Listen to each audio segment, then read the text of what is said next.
As a female mortgage lender, helping hundreds of families yearly change their lives with a purchase or refinance loan. Join me on She Means Business as I interview remarkable professional women who are redefining success and leadership. Get ready to be inspired. Welcome to She Means Business.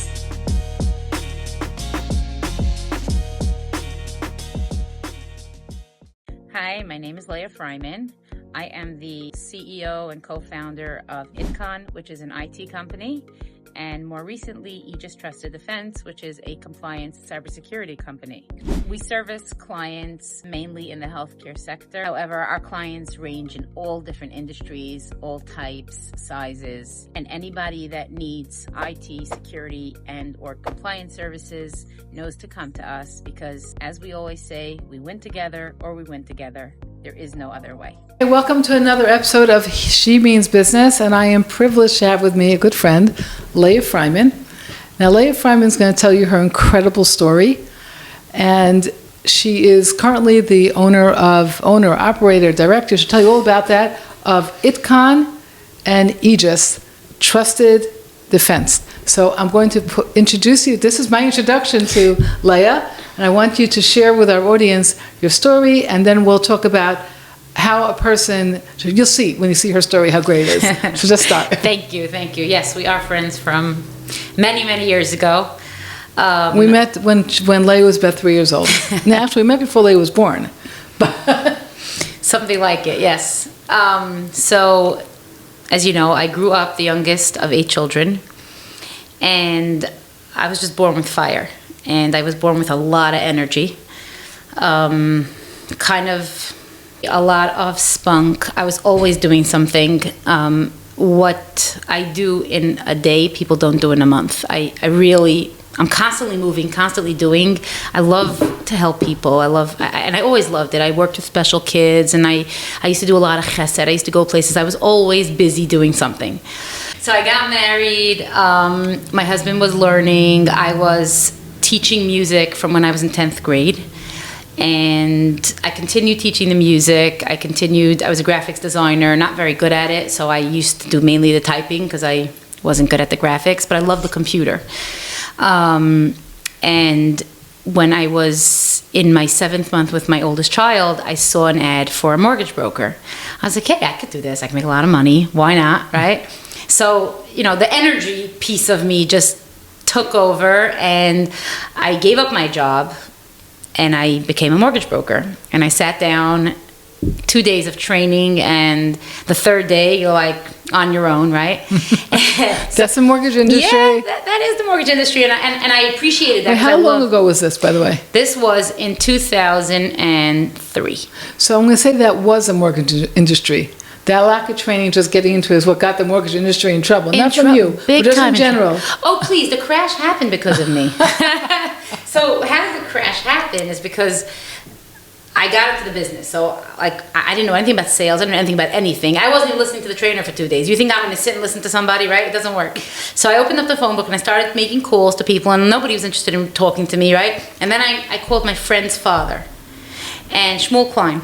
Yeah. And I said, do you have anything for me? He says, well, I work with a different mortgage broker. Let me see. And I have one deal. They're in bankruptcy, blah, blah. I was like, just give it to me. Let me work it.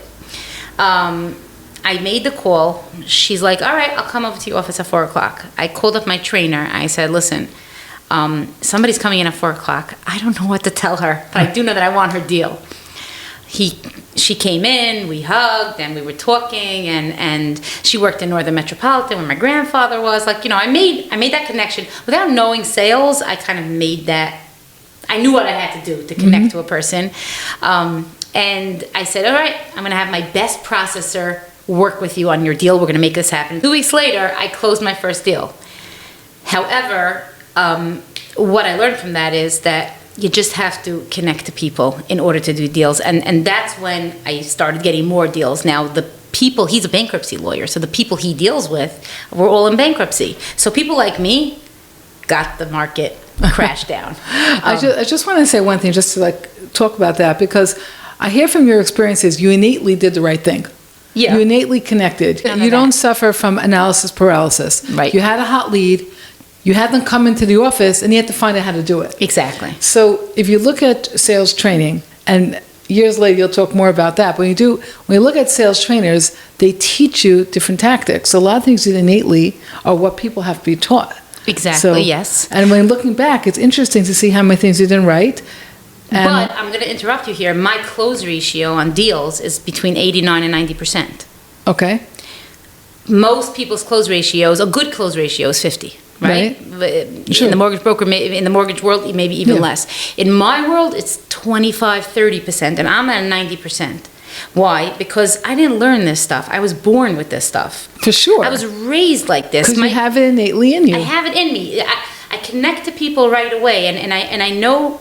First of all, like I always say, I'm not a good salesperson because I can't sell you the Brooklyn Bridge. But if I owned it and you needed it, I knew how to translate that into you need to buy it, and I know how to give you the value. But if you didn't need it or I didn't own it, that means it's not a win-win situation. It would be out the door. I'd never try to sell it to you. I feel the same way as you, but I feel also that I'm not the best salesperson because I also, there's the same reason why. If someone doesn't need my services or... Exactly. Yeah, I But get when it. I bought my house, I loved working with you. You're like, listen, these are your finances. This is the price of the house. Now let's make it work.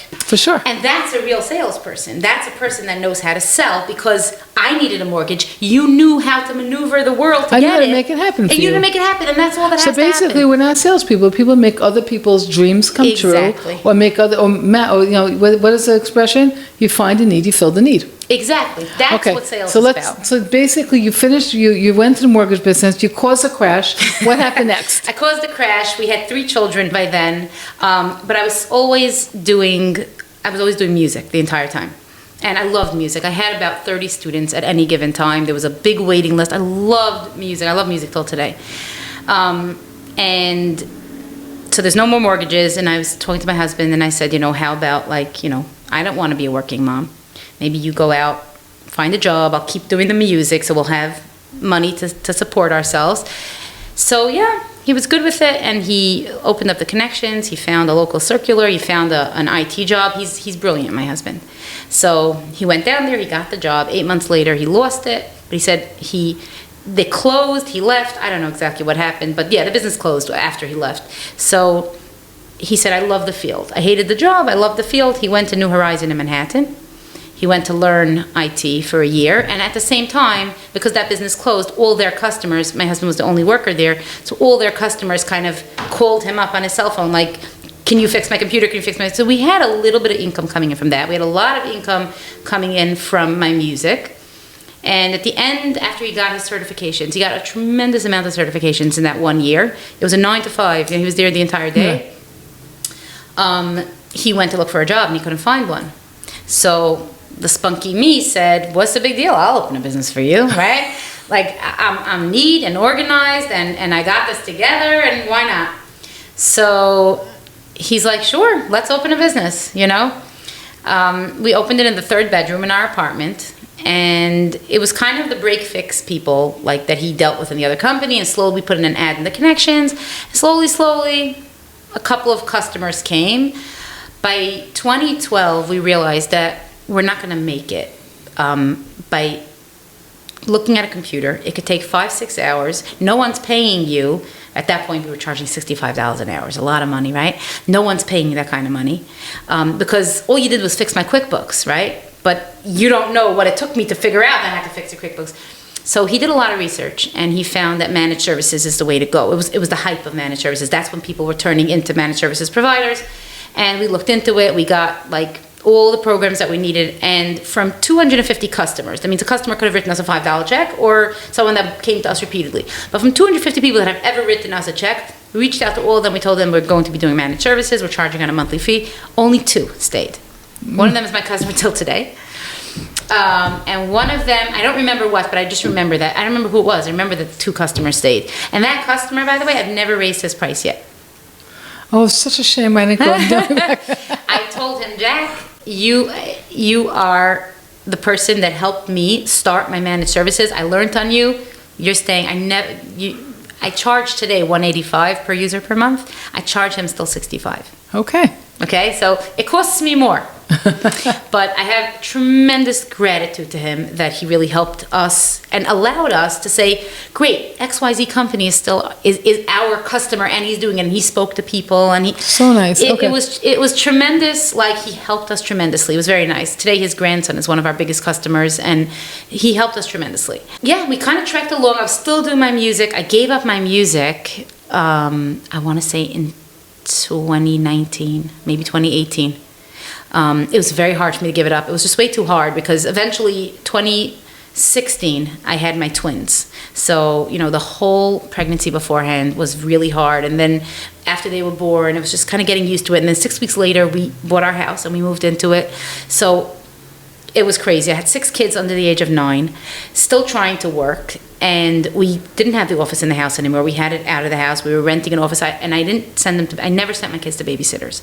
So we used to schlep the twins up to the 3rd floor in the freezing cold. It was a disaster. When we bought the house, we ended up fixing up one area to have an office. We had employees by then.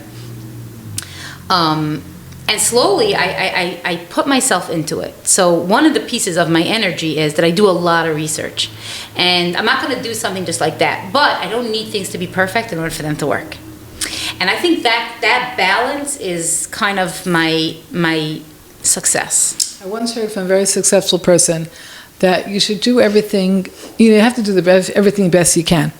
But when you're ready to go with it, jump with it and run with it. Exactly. And you can take whatever number, but if you had 80%, just go with it. Just go with it. Yeah. And the same thing with delegating. If someone can do something 80% as good as you, go with it. Yep. And then work with them to fix the other 20%. When they're at 80% of the remaining 20%, that means they're 96% of you. And you want to hear something on top of that? If you go with the 80% and you let God just open, you just move, you're going to get to 150%. Oh, yeah. You will definitely. It's not going to be the vision you had, because if you have a clear vision and you're not moving from that vision, you can't move from the vision then. Exactly. If you're broad-minded and you tell yourself it's 80%, you know, I went to a show Sunday, Monday, Tuesday, and Wednesday. I was at a show where I was exhibiting, and my secretary asked me, why are you doing it again? You did it last year. You didn't get any customers. It cost you $10,000. Why are you doing it? I said, because I did it last year, and then I debriefed, and I asked myself, what did I do right? What did I do wrong? What am I going to do it? This year, when I came home with 3 joint venture partners and 5 assessments. Like, it was more than worth it for me. Because you learn what you did, what you did wrong, and then you reassess and you do it again. Now, I don't know if these 5 assessments are going to turn into clients or not. But I do know that if they don't turn into clients, I'm going to ask myself, what did I do wrong? What could I do different? And it may take me 5 years, I don't know, to go to this show and to get clients. A very cliquey kind of group. Right. So it's very hard to get into them. But if I can penetrate and get into 2 or 3, they're very high revenue clients. So if just the fact that I failed the first year, maybe, I don't know if I failed the second year or not, I don't know. And I'm not afraid to fail. For me to go to a company and say, like, you know, you're an ideal client for me. I would love your business. What would it take for me to get your business? I won't say it to someone's going to pay me $2,000, $3,000 a month, but I will say to someone's going to pay me $80,000 to $100,000 a month, or even $50,000 a month, right? A big company that I have so much to offer large companies. You know something? We're talking to a broad audience. You're talking about numbers and sizes are tremendous. Yeah. Why don't you tell us what you do? All right. So, or what you evolved to. Yeah, evolved to. So we started off with the break fix, then we went into managed services. So it's called an MSP, a managed services provider. I like to say it in short, anything with a plug is our business. Okay. What I sell, though, is peace of mind. We are in a world where we're driven by technology. And the customers I look for are customers that want to grow, not the ones that want to save money. And I say it very clearly. If you're coming to me, I'm not the cheapest. You're not going to walk into a Ferrari dealership and ask them for a $20 discount, right? No. You're not doing that, because if you walk into a Ferrari dealership, there's a certain expectation of what you're getting, there's a certain expectation of what you're giving. I'm the Ferrari. I don't sell Hondas. I only sell win-win. I'm not interested in you yelling at me but getting a cheaper price and me being angry. It's a lose-lose or lose-win or win-lose, whatever it is. It has to be a win-win. So it went from managed services, and then I'm constantly looking, where's the market going, right? So then we went up to an MSSP. And a true MSSP, there are many people that call themselves MSSP, which is Managed Services and Security Provider. As cybercrime got crazy, we did a tremendous amount of research into what cybercrime is, and we're always looking in the industry, what's next? Where am I So next? it's interesting, like just to bring everything into focus, a couple of years ago I opened up, I don't know what it was, it could have been Facebook, could have been Google, and I saw a picture of Leah Freiman talking to a group of 1,000 people, somewhere like in Tennessee or something. And I was like, I know this girl. I just know her. And so, I handled her mortgage before her business was anything, business like a year at the time. Maybe. And then I said, I know this girl, and that's when I called you that time, because I said, you're on a trajectory because you're growing. You're not staying where you are. Yeah. And I didn't want to stay where I was. I wanted to associate with like-minded people. Yep. And that's why we renewed our relationship. But I knew her as a child. That's my relationship. I knew her as a child. But I'm just saying that this energy and this has really, really grown, because I always knew you had ItCon. This Aegis is something different. What is that? Yeah, so where the market is going right now, there's a lot of compliance needs. Oh, yeah. Right? Everybody needs to be compliant. So there's general tech compliance. There's what we call GRC.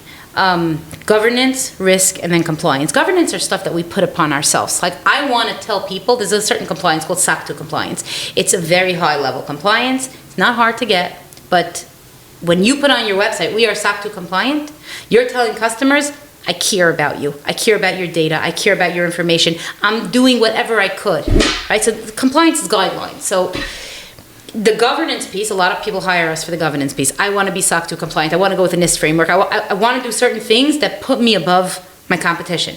Again, looking for the customer that's looking to grow with technology, not looking to save money. Like, oh, I don't need this, and then they get hacked. Who's your ideal customer? Ideal customer is someone that has a minimum of, I want to say, 100 employees. Growing from there, is using technology to grow, doesn't look at every single bill and questions every single word on it, but is looking in general. ItCon costed me $1 million this year, but I can attribute growth, and I bring that growth attribution to the table. Like, I show it clearly, the ROI. I could attribute $5 or $10 or $20 million this year only because of my IT. So 2016, I had my twins. 6 kids under the age of 9. It was really a hard time for us, and we were investing tremendously in the business. So, I didn't have money for a cleaning lady.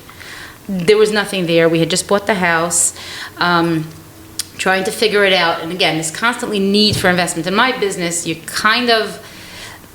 overheads, if you're making anything, like not even a lot of money, is in the range of $75,000 to $100,000 a month. Now, for large, huge businesses, it's not a lot of money, but when you're starting off and you're a service business, so you're not selling a product, right? That's kind of your overhead. It's very high.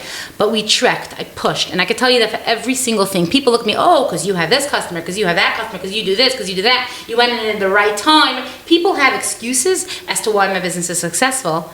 And I'm like, you don't understand. I tried 6 things, and then I got this specific customer. I tried 600 types of, right? Until I said, my ideal customer is a company, and this is one of my criteria that I look for, not necessarily go to because it's not that, but it's someone that gets paid by insurances. Because I have a nice amount of security there. Now, what you don't know is that New York City stopped the See It program. See It agencies. It's a tutoring program. And my customers I had a lot of customers that do See It. That was one of my things because of compliance, security, right? So it's all with medical. And from one minute to the next, my customers can't pay me, closing down their businesses, right? But nobody knows about that. All they know is you have this customer, you have that customer, you have a building, you have houses, you have investments. That's all they see. You don't know that. Nobody knows what goes behind the scenes. Exactly. Nobody knows. But nobody knows what goes behind the scenes, and they just see someone successful or seemingly successful, and they don't realize anything what you can build. But it seems like your business understands other businesses, and you help businesses grow so they don't go under. Exactly. So yes, so I can't stop New York City from the See It program if I'm stopping the See It program, but I did call my customers and I said, I hear they're stopping the See It program. Tell me what your plan is. Tell me what we can do to help you move forward. And some of them gave us their plan. Someone said, I'm lost. And I drove down and I sat with them for hours, just talking. Let me hear. And some of them, 2 of them, I actually told them, don't pay me right now. Wow. Just hold off. Don't pay me. Yes, your bill is accumulating. I'm good with it, right? Why? Because I know they don't have. and this is a line I use in my company all the time. I want people in my company, I want you for the person you are, not for the things you do. And it's very important when you're building a culture and you're building a company, you want to be surrounded by, like you said before, someone that they can do 80% and then bring it to 150, 250, 1,000%. They can bring it so far because your mind, your company is this big, but you're only this big. And maybe me with so much energy, I'm this big, right? So it sounds to me like when there's a lot of things, we're like kind of all over the place right now. So it sounds to me like you were in 2019 when you gave up your tutoring, your music lessons, and then your business took an exponential growth. So then I made my ItCon 2019 event. Okay. Again, it could have failed. It didn't have to, right? So I made a cybersecurity event for small businesses. In 2019, it was called ItCon 2019. And in 2019, cybersecurity wasn't what it is now in 2025, right? People weren't scared, people weren't getting hacked so much, but I did bring a lot of awareness. We had 250 people at the event. It cost me $100,000, and it was fully covered. And the funny part was that it was going to cost me $115,000. The hotel was $15,000, and I was like, all right, I'll take a $15,000 hit, and I had to figure out how I was going to cover that. So the hotel calls us up, the event planner calls me up the day before, and she says, the hotel just called me by mistake. They gave away your room, so they're willing to give you a different room with a different hallway for free. I was like... That was $15,000? That was $15,000, and I said, you gotta start somewhere and let yourself be led. It's an amazing piece to start and let yourself be led. I had no idea where I was gonna take that $15,000 from, but I let it go. I let it run, I let it roll, and we'll figure it out. And God figured it out for me because there's no other reason why they gave away my room. I mean, somebody books a room, right? They don't give it away. So 2019, yeah, definitely. And that's when I opened Aegis. Aegis is separate because it's consulting only. So we don't touch networks. We don't touch computers. We consult on compliance. So IT compliance. I've been asked to do very specific, like home care compliance. They have like revenue cycle compliance and that kind of stuff. I don't do that stuff. I only do technical compliance. So HIPAA, SOC 2, NIST. I can. Well, all those things that you know how to do. Yeah, exactly. Millions of names. Do you do it locally? So yeah, everything's local. I have 24/7 support. That's why I have like people outsourced in different places to kick in, but really good people, not just. So you said so many things, Leah, that are fascinating. Number one, obviously you have a great culture in your office that helped your business grow. Yep. So the people you have are very important. Yes, culture goes over to every part of your business, and the fish rots from the head. You have to be, and I say this very proudly, and it probably sounds like an oxymoron, but you have to be super humble to run a company. I don't make decisions on my own. It goes to our weekly meeting, and we vote on decisions, and there's maybe 1 out of 20 decisions that I say, all right, I'm the boss, I'm going to say this, because sometimes you just got to do that. But 19 of the other decisions, I let it roll, I let it go, I let people make the decisions. They feel empowered. They feel empowered, they feel good. Like my 2 managers came over to me at the end of, I was going through a really hard summer this summer, and they're like, we didn't have any sales this summer. Like I think I brought on maybe 1 new client. Like we need the energy, we need more. And they were so excited that like in September when I started sales again, they were so excited because they're energized, their team is energized, there's so much that's needed. But I realized that the energy was dropping. So I took my company out for a bowling night, and we had a magician there. It was really nice. The culture. Where does your husband fit in? My husband and I are so different. It works really well. He doesn't work for his money. He enjoys what he does. He's brilliant. He loves to research. He loves to look into things. He loves to build. He's constantly looking. He's the one that said, let's go to managed services. He's the one that said, let's go to MSSP, which is adding security. He was the one that said, let's create a separate Aegis company. But the working with the people and the neat and organized and building out the programs and taking what he says and building it, that's what I do. But I only do it on a non-technical level. Right. So, for example, when compliance came, we were talking, we should do compliance. I looked into it. I did my research. I got what I needed. I created a compliance program. Then I gave it to him. I said, make it happen. He's like, what do you want? I can't make this happen. I was like, I don't know, just make it happen. Or like these 5 assessments from the show. I came home. I'm like, here, make these assessments happen. He's like, what kind of assessments did you promise? I'm like, I don't know. Let me see what I promised. I don't know what I promised, but you're going to make it happen. So he takes things in stride. I think he picked up a lot from me over the last 20 years of marriage, but a lot of not needing to be perfect. He is a perfectionist, and a lot of allowing yourself to make mistakes, being confident, being out there, and allowing yourself to be really vulnerable and open. So let me ask you another question, just shifting gears totally. I guess you classify as a women-owned business. Yeah. Have you found that to be a barrier, or have you found it to be anything holding you back as a plus, minus, indifferent? So to bring a business up to the top 5% of MSPs in the country. Yeah. So to bring a business there, what challenges have you found along the way being a woman-owned business, and have you found in any which way that has held you back? So the challenge that I find is not necessarily challenges that other people find. People stand in their own way. People are literally their own nemesis. And they're thinking, what do you say, paralysis analysis? Paralysis analysis. Right? And they're thinking and they're planning, and everything has to be perfect before they step out. Just get out of your own way. Just do it. Just do it, right? I actually spoke in, maybe it was Atlanta. I don't remember where it was. No, it wasn't Atlanta. This was in California. And I bought the Nike slogan of just do it. Just get out there and do it, but don't be stupid. So people get out in business, and the first thing they do is fancy business cards, logos. They have to lease a car. They need because they have to show the world that they're successful. I was just the opposite. Me and my husband designed the logo ourselves, and we printed the business cards in the cheapest place, and we were in the house, and I was never embarrassed to say, I have an X million dollar company. I have maybe a $500,000 company. Wherever I was never, it never bothered me to say these things because I was never looking, right? So what challenges did I face? First of all, my industry is so turbulent. It's crazy. Because if somebody wants to hack another person, they're always going to hack them. Second of all, you don't need any kind of certifications to call yourself a security provider. Now, I know what I offer, but like I said, I'm not the best salesperson. And see, also the problem is, like you said, you know what you offer, but for somebody who doesn't have enough knowledge of what they need, they can go to somebody who has the same certification as your company and get one that's not as professional. And they don't have the certification, but they have a very good mouth. Now, how do I know that people buy from people that just have a very good mouth? Because I myself don't know IT, and I'm the one selling it. I'm not an IT guy doing sales, right? So you're buying from me.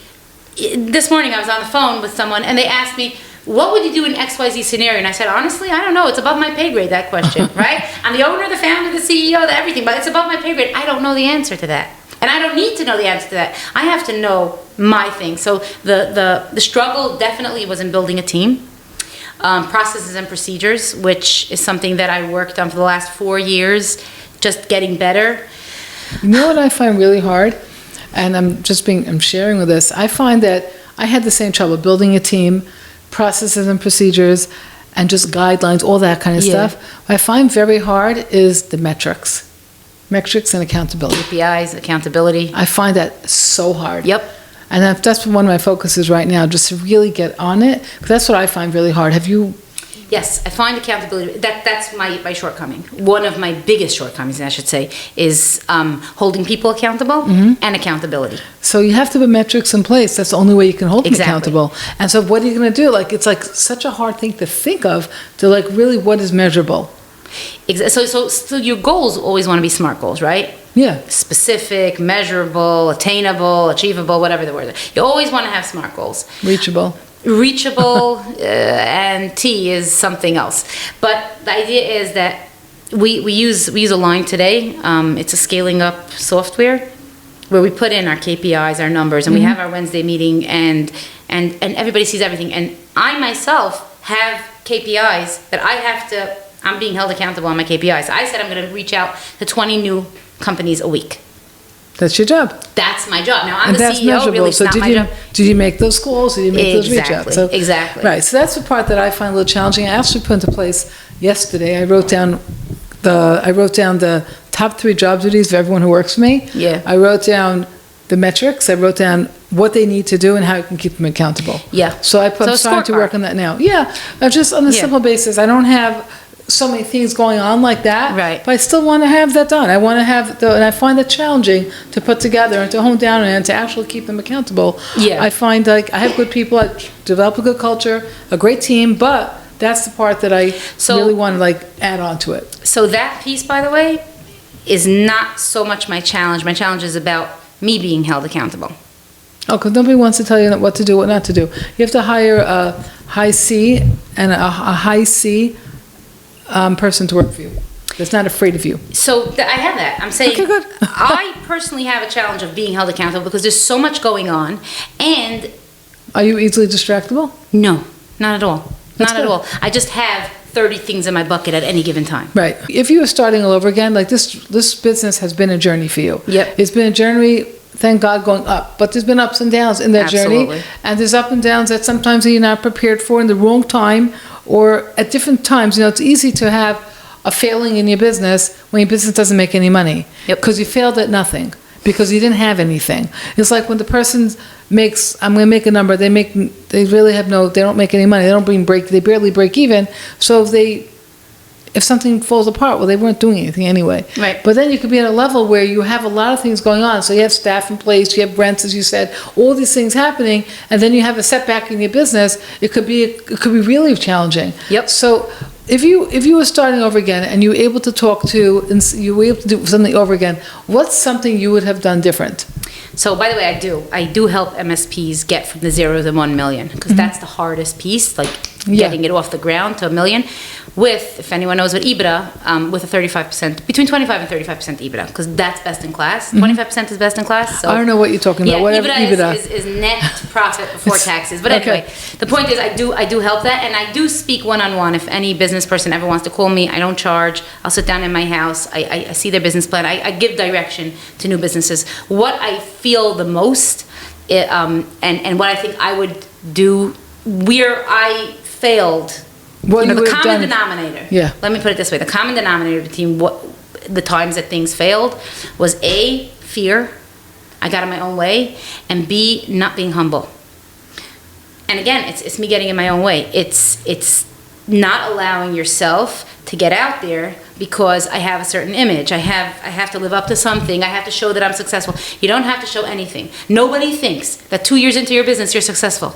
And if anyone does think, then they're just a dreamer. They're not in business. Because anyone that's, I had a one-on-one with Kevin O'Leary, also a podcast, and he's like, "You're a face I'm never gonna forget." And then I met him a while later. He's like, "You're the face. You're the Jewish girl."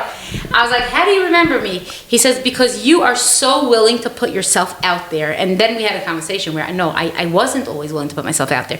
I was afraid. I was so scared, and every dollar meant something, and till I kind of got out of my own way and I allowed myself to. What would you share with people who want to start their own business or they have an idea or a dream? What would you share with them, like what they should do first, or what message would you give them? A message I would give to people that want to get out there and go into business is A, start small, do research into your company, start small and let yourself be led. Meaning, don't have a vision, right? This is a pen. I'm looking for a red pen with a red piece on it. And you go into the store and they have beautiful pens with blue pieces on it or black pieces on it, right? Then you're like, "Oh, okay, this is also good." But if you're going in with that vision of, "I need my red pen and I need it now," right? Okay. Then you're not going to... So be flexible. Be very flexible. Very flexible. When I started Brave Fix to what I do today, which is compliance for hospitals, right? Where did that come in? I asked my husband to go to work because I wanted to be a stay-at-home mom. You know what I'm saying? Like, it wasn't what I dreamt. So how do you juggle that? You say you wanted to be a stay-at-home mom. Do you, how do you juggle your family? Now, your kids are not 6 under the age of 9 anymore, right? But you still have a family, you still have kids, you still have, you have a little one also. Yeah, 2-year-old. You have a 2-year-old too. So how are you able to balance it?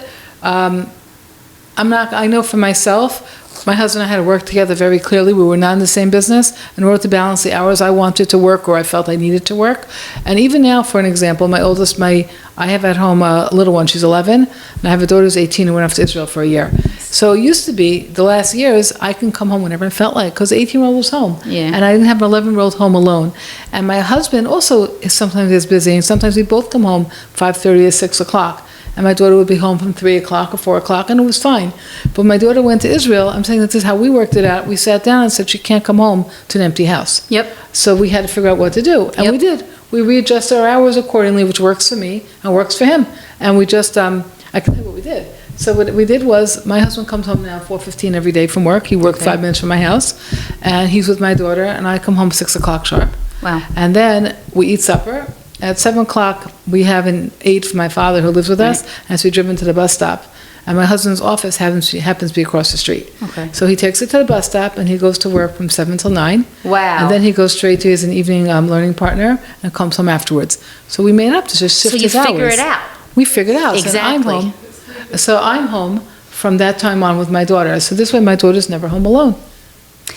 But that's what I mean by the flexibility of like a new scenario, new situation comes up. Now what? Do you get lost? Or do you say, all right, let me deal with it. Let me do so. How do I juggle the children? Yes. How do you juggle? How do you balance it? So first of all, like I said, I'm not good at accountability because I love to give people their own, what's the word? Like figure it out, make the mistake full. I don't mind watching my kid make a mistake. Mm-hmm. It's hard because like you know how to do it so well, right? But my 2-year-old dresses herself in the morning. I'm like, your van is beeping outside. No, she has to dress herself because I empower my kids, and I'm very proud of that. I empower my kids to be their own people, very strongly be their own people. So my kids come and go, and they do, and I can tell my 15-year-old to put up some chicken. I also take a lot of household help. So the house is clean, supper is made, you know, I do cook, but like for example, today I left her a note, please make mashed potatoes. Right. When I come home, I just have to put in the chicken, that takes 20 minutes, right? So I figure it out. I do a lot of cooking on Sunday. But so you rearrange your schedule. Exactly. But do you find it hard to balance? Do you find this struggle within you? To balance, yes. Sometimes guilt gets at me a lot. Of like, what do I need this whole business for? You know, and sometimes I'm like, I want to throw in the towel so bad.